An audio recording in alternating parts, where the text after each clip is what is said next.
Сточарите се пред свршен чин со откупот на јагнињата. На нив во моментов им се нуди цена од 220 до 240 денари. Моменталните цени беа околу 230,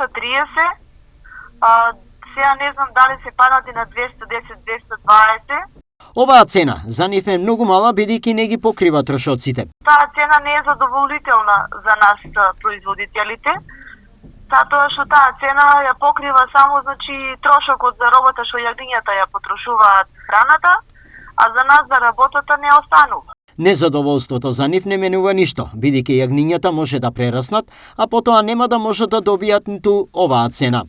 Па секако дека е ризик затоа што сточарите некои остануваат да чекаат повисока цена, јагнињата придаваат во килажа и е ризик. Јас и не знам колку јагне остана на пазарот, јагниња многу и нема, ама тие што останаа може и ќе прераснат. Во месарниците и супермаркетите малопродажната цена на јагнешкото е околу 800 денари, а веќе се зборува и за цена нешто повисока. Која е рентабилната цена за сточарите за тие да бидат задоволни?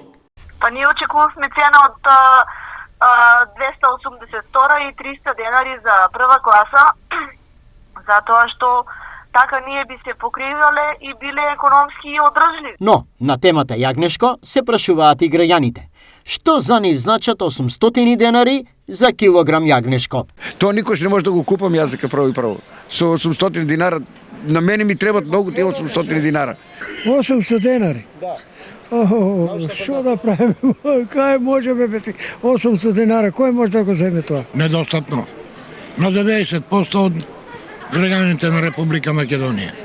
Ништо не значи, не можеш да купиш, ќе гледаш, а не можеш да купиш. 800 денари.